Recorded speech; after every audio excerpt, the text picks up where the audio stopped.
Welcome back. Chapter 16. The magic art of the great humbug. Last chapter, they discovered the truth about Oz. He's not a wizard at all. Just a little old man from Omaha, a balloonist, and a ventriloquist. But he promised them brains, a heart, and courage. How can a humbug deliver on that? Today we find out what he comes up with.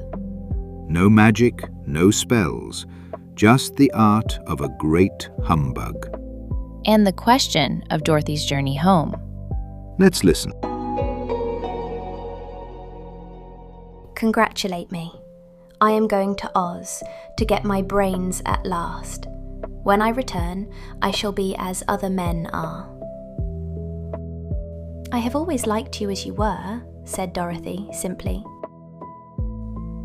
It is kind of you to like a scarecrow, he replied, but surely you will think more of me when you hear the splendid thoughts my new brain is going to turn out. Then he said goodbye to them all in a cheerful voice and went to the throne room, where he rapped upon the door. Come in, said Oz.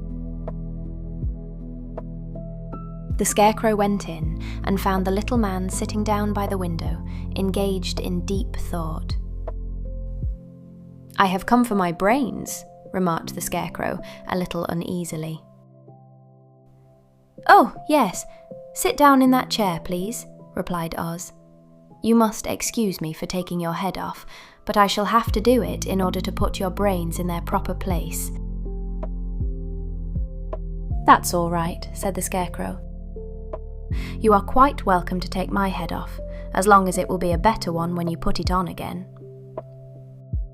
So the wizard unfastened his head and emptied out the straw.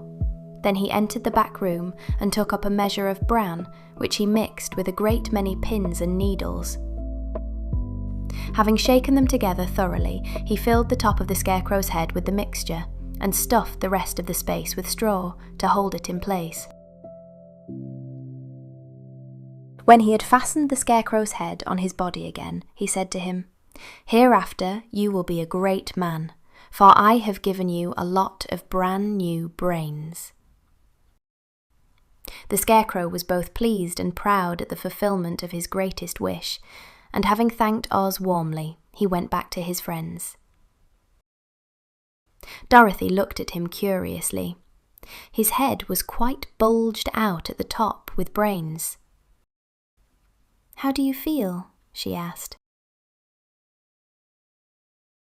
I feel wise indeed, he answered earnestly. When I get used to my brains, I shall know everything. Why are those needles and pins sticking out of your head? Asked the Tin Woodman. That is proof that he is sharp, remarked the Lion. Well, I must go to Oz and get my heart, said the Woodman. So he walked to the throne room and knocked at the door. Come in, called Oz, and the Woodman entered and said, I have come for my heart. Very well, answered the little man, but I shall have to cut a hole in your breast so I can put your heart in the right place. I hope it won't hurt you. Oh no, answered the Woodman, I shall not feel it at all. So Oz brought a pair of tinsmith's shears and cut a small square hole in the left side of the Tin Woodman's breast. Then, going to a chest of drawers, he took out a pretty heart made entirely of silk and stuffed with sawdust. Isn't it a beauty? He asked. It is indeed, replied the Woodman, who was greatly pleased. But is it a kind heart? Oh, very, answered Oz. He put the heart in the Woodman's breast and then replaced the square of tin, soldering it neatly together where it had been cut. There, said he, now you have a heart that any man might be proud of. I'm sorry I had to put a patch on your breast, but it really couldn't be helped. Never mind the patch, exclaimed the happy Woodman. I am very grateful to you, and shall never forget your kindness. Don't speak of it, replied Oz. Then the Tin Woodman went back to his friends, who wished him every joy on account of his good fortune. The Lion now walked to the throne room and knocked at the door. "Come in," said Oz. "I have come for my courage," announced the Lion, entering the room. "Very well," answered the little man. "I will get it for you." He went to a cupboard and, reaching up to a high shelf, took down a square green bottle, the contents of which he poured into a green gold dish, beautifully carved. Placing this before the Cowardly Lion, who sniffed at it as if he did not like it, the wizard said, "Drink." "What is it?" asked the Lion. "Well," answered Oz, "if it were inside of you, it would be courage. You know, of course, that courage is always inside one, so that this really cannot be called courage until you have swallowed it. Therefore, I advise you to drink it as soon as possible." The Lion hesitated no longer, but drank till the dish was empty. "How do you feel now?" asked Oz. "Full of courage," replied the Lion, who went joyfully back to his friends to tell them of his good fortune. Oz, left to himself, smiled to think of his success in giving the Scarecrow and the Tin Woodman and the Lion exactly what they thought they wanted. "How can I help being a humbug," he said, "when all these people make me do things that everybody knows can't be done? It was easy to make the Scarecrow and the Lion and the Woodman happy, because they imagined I could do anything. But it will take more than imagination to carry Dorothy back to Kansas, and I'm sure I don't know how it can be done."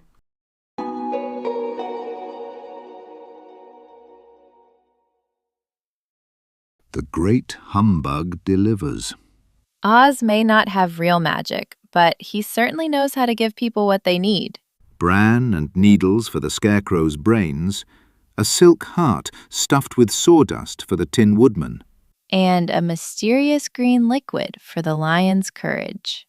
None of it was real, but they all walked out believing they had exactly what they wanted. The deeper point is that they already had these qualities all along. Oz just gave them permission to believe it. But Dorothy's problem is different. You can't imagine your way across a desert. Okay, let's do some questions. First question. How does the wizard give the Scarecrow his brains? Number 1. He removes the Scarecrow's head, fills it with bran mixed with pins and needles, and stuffs the rest with straw. Number 2. He gives the Scarecrow a magic potion to drink that makes him smarter. Number 3. He reads a spell from a book that transfers knowledge into the Scarecrow's head. Think about it. Which one?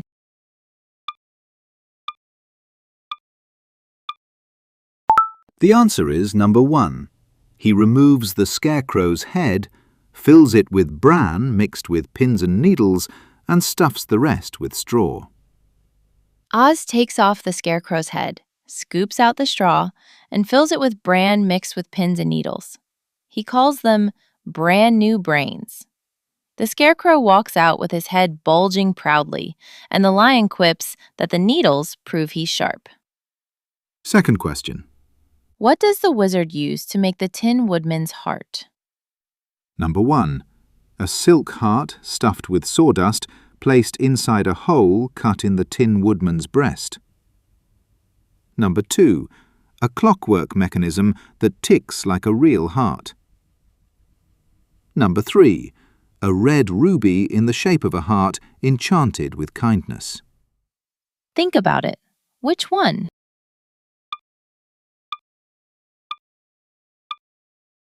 The answer is number 1.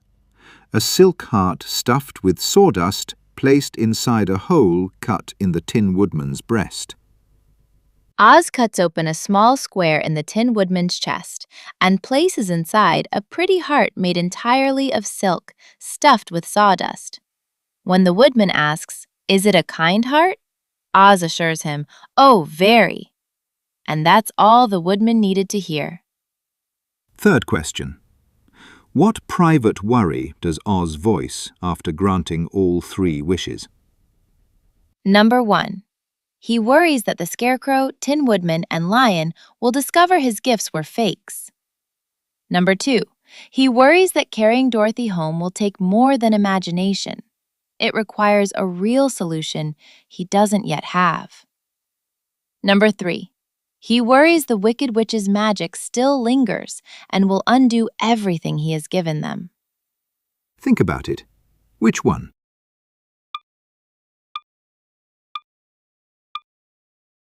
The answer is number 2.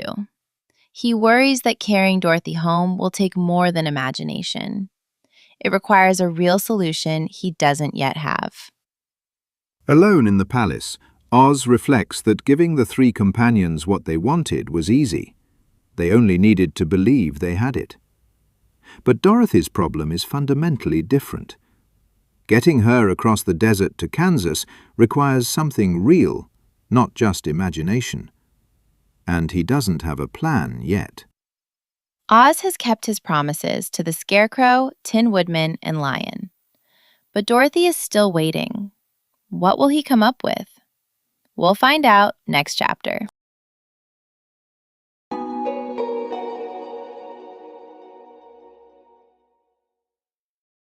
Thanks for watching. If you enjoyed this video, hit the like and subscribe button and consider leaving a comment. It really helps us grow our channel. See you next time.